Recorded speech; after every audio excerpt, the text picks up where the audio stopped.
There'll be more from Washington General Hospital next week, but right now we're going to go to Congressman Tom Latham, who has been out at the machine shed, I believe, celebrating the second birthday of Obamacare with a nice big piece of pie, I'm sure.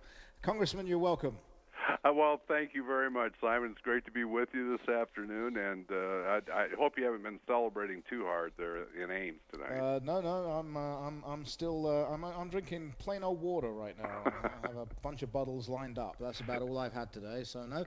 But you have been eating pie at the machine shed. Did you stick a couple of candles in it? I did not actually. I even skipped the pie this afternoon. Oh, okay. But no, this is a day that for some reason the White House doesn't seem to be real proud of, and it's supposed to be the president's signature initiative. But when people actually find out what is in the president's health care bill, like Nancy Pelosi said back the day it was passed, that we'll have to pass it and then find out what's in the bill. Well, we're starting to find out what's in it, and last week the Congressional Budget Office came out and said that, the estimates they had on the cost was $940 billion, but now it's $1,760 billion. That's right. Almost double from what it was, and about 20,000 people who have insurance through their employers are going to lose their coverage. Of course, they said that that would not happen, of course. Yep. But no, I saw Debbie Wasserman Schultz on Fox yesterday, and she just did not answer that question. I was a bit disappointed with the Fox host that they didn't go back to it, because she blew straight past the doubling of the cost. Oh no, it's incredible, and it's only going to get worse, Simon. When they had the first estimate, there were 10 years of the program. Well, the first 4 years there's no coverage, but there were tax increases. Mm-hmm. And so what's happening? We'll have 2 more years of taxes before anything actually kicks in. So it's only going to get worse, and the estimates are way beyond $2.5 trillion once this thing kicks in. It's going to be really difficult for folks, I think, to pay their premiums. The cost of the premiums themselves are going to go up about $2,000 per person, and it's just something that won't work. Have a government-run program and have the this payment advisory board, they call it, which are 15 people who will be appointed by the president, confirmed by the Senate. Once they're seated on that board, they're going to be making all the decisions as to what our health care will look like and what is covered, what's not covered, and it's pretty scary. And there's no congressional oversight, there's no judicial oversight, no executive oversight. Once they make a decision, it's final. Yep. It is putting bureaucrats, between you and your doctor and making decisions for you, and that's simply not what the American people wanted. Now, of course, there's been an effort to get rid of that panel, which has failed, right? Well, we passed it actually yesterday in the House, along with some medical malpractice reform, and it was difficult. We did not get much support from the other side of the aisle, certainly, but we did pass it. Unfortunately, I'm sure it'll die along with 30 other bills on Harry Reid's desk in the Senate that we put over there that would actually create jobs and get rid of some of the bureaucracy in Washington. But we did actually pass it, and hopefully someday we'll be able to enact legislation like that to get rid of this. This panel thing is really great concern to a lot of folks, because to turn your health care decisions over to unelected bureaucrats in Washington, I'm not. Everybody's afraid of that. Quite rightly as well. Yep. So look, it's going to the Supreme Court next week, and Right. On the surface, you would think that there's no possible way that they could approve of the mandate, but stranger things have happened. Whatever happens, is the effort to repeal this thing completely going to continue? Oh, absolutely, and that's what will happen if we have. That's why elections make a difference, Simon. We're going to have an election this November. If in fact there was a change in the Senate, if a change in the White House, there would be a bill on the president's desk virtually immediately to repeal the whole thing. A different president could have a stack of executive orders to stop the bureaucracy from enacting all the rules, and we still don't know what's in this thing because most of the rules haven't even been written yet as to how it's going to be enacted. All we know is the estimates of cost and how many people are going to lose their coverage. But elections will make a huge difference this fall as to what happens with this bill. That it's interesting how when Nancy Pelosi said that we'll have to pass it to find out what's in it. Well, it has become, and they also thought that by when people know what's in it, it'll become more popular. Well, it's only gotten more unpopular. It's about 2/3 of Americans think we should repeal it immediately. So, and that's what we'll do, certainly. Okay, we're talking to Congressman Tom Latham. If you want to join that conversation, you can at 284-1040, 800-469-4295. You talk about elections, and I keep seeing Republicans trying to self-destruct, which is an interesting thing to witness from the sidelines, as I am on the sidelines. It's not just about the presidency either, is it? It's about a huge effort that's got to be made with the United States Senate. Well, no, absolutely. We have a great opportunity to win the majority in the United States Senate. Certainly, there are a lot of key races in the House of Representatives also that will determine the majority there. But we have an opportunity to get the majority in the Senate.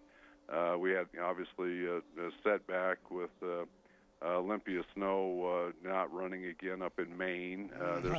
I'm not sure. I'm not going to agree with you on that, Congressman. I think that's a great day for Republicans, frankly. But I'm going to actually have to put you on hold because it's 4:45. That means we've got to do some traffic and weather.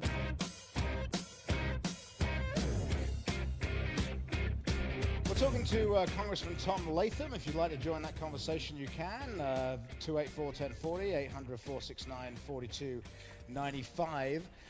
Congressman, this is what I'm concerned about, I've got to tell you. Because here we've got a president in an election year whose confidence, whether it's been misplaced or not, is sky high. Because he was prepared to take on the Catholic Church and other religions who have a religious objection to contraception. If we re-elect the president when he never has to face another election in his life, what the heck is he going to be doing this time next year? Well, I tell you what scares me is exactly what you're talking about, because right now they've got the bureaucrats working overtime, writing new regulations, whether it be the EPA, whether it be the Department of Labor trying to write regs for farm families, the Treasury Department writing rules as far as the Dodd-Frank bill and all the stuff. All these things are just part of a plan, it seems like, to shut down the free enterprise system in this country. And if he's unchecked in the next 4 years, it'll be a very scary thing, because they will be working overtime continually 24/7 to write new laws by their new regulations, which have the effect of law sometimes, the way they are enacted. And it is very scary, I think, for everybody. And that's, Simon, one of the biggest problems we have today in this economy and job creation is simply the fact that there's great uncertainty out there about whether it be the tax code, what's going to happen next year, all the new regulations coming down on small businesses especially. It is just killing us. And the Chamber of Commerce did a survey that 74% of small businesses today are hesitant to even think about hiring anybody because of the regulatory burden they have, and 30% have quit hiring entirely just for that reason, not for any other reason, just because of the fear they have of what's coming next. And I think you're going to see, if in fact they were to be reelected, that would not go away by any shape or form, that people would become even more defensive in the way they operate their businesses, trying to preserve what they have and not sticking their necks out, investing in their businesses, hiring more people. Well, we talked yesterday about the new farm regulations, and although I didn't credit you, your chief of staff corrected me. That was actually your bill. Right. Even though your credit wasn't on it when we saw the story yesterday, so my apologies for that. Listen, I want a caller to be able to join us, Sure. So I'm going to bring Rich on to the conversation. Rich, you're on the show along with Congressman Latham. Simon, thank you for taking my question. Hello, Rich. Yes. Hi, Rich. How you doing? I'm doing okay. We don't have Rich. I don't know what happened there, Congressman? but if Ant... Oh, we've got him now. There we go. Rich? Yes. Congressman, I have a question for you. Sure. When the Congress was debating Obamacare a couple years ago, it seems to me that there was some talk that the bill had to be passed or approved in its entirety. There was an inseverability clause, such as if a court ruled one part unconstitutional, the whole thing was going to go down the drain. Right. Now I'm hearing analysts talk about what would happen if parts of it are ruled unconstitutional, but the rest of it is upheld. Clarify for me, what's going to happen with this inseverability clause? Well, and that is a key part of this because I think there's a consensus, a growing consensus, that the individual mandate will be held to be unconstitutional. And then what happens to the rest of it? Well, the original bill that they had a severability clause in it that said if one part was found unconstitutional, the rest of it could continue to stand. They purposely removed that, and I'm still don't understand the rationale of this. My thinking is that possibly they felt that, well, there's some good stuff here, that maybe that would put pressure on the court to find the individual mandate to be constitutional, if in fact the rest of it would go away. It doesn't much matter though, does it? Because even if they ruled in that way, even if they said, look, we think that the intention was that the only thing that the main bill has to stay. If the mandate goes, it's a dead bill anyway. Because the House of Cards collapses because there is no way that you can have this thing work without that individual mandate. I don't think it's going to work whether it if it is found to be constitutional, which I hope it is not. The arguments will be next Monday, Tuesday, and Wednesday in the court, and we'll have a verdict or a decision by June. But the whole thing collapses certainly if the individual mandate is taken out. So let's get back to this issue of the potential damage a re-elected president could do when he doesn't have to face another election in his life. Because as I said before, his confidence is sky high, and that is really evidenced by the attack on the Catholic Church and others who are against contraception. I mean, he really is very confident. He wouldn't be doing that if he wasn't, would he? Well, he may give that appearance, Simon, but I'll tell you, his popularity, job approval is about 41% right now. If gas prices continue to stay anywhere close to where they are today, that is a major issue to folks. If the unemployment number stays up over 8%, Lord knows what could happen with Iran and Israel and the flow of energy from that part of the world. The Keystone Pipeline, things like that. Yesterday he approved half of it. I mean, we're going to get this Canadian oil from Oklahoma somewhere. I'm not quite sure how we get it to Oklahoma in the first place. Well, he took credit for approving something that he doesn't have anything to do with. No, surely he didn't do that again, did he? There is no approval necessary to build a pipeline for the federal government inside the United States like this. I know, but it's got no Canadian oil in it because as far as I'm aware, Oklahoma isn't that close to Canada. Right, and he was saying gave the approval. Well, there's no approval needed unless it's going across international borders. And people get it, that they understand that this what he was saying yesterday is pure politics, has nothing to do with actually trying to lower the price of gas or to increase our production. You see, this is the big question, Congressman. Do people get it? I mean, he distanced himself from Solyndra yesterday as well. Not my project per se.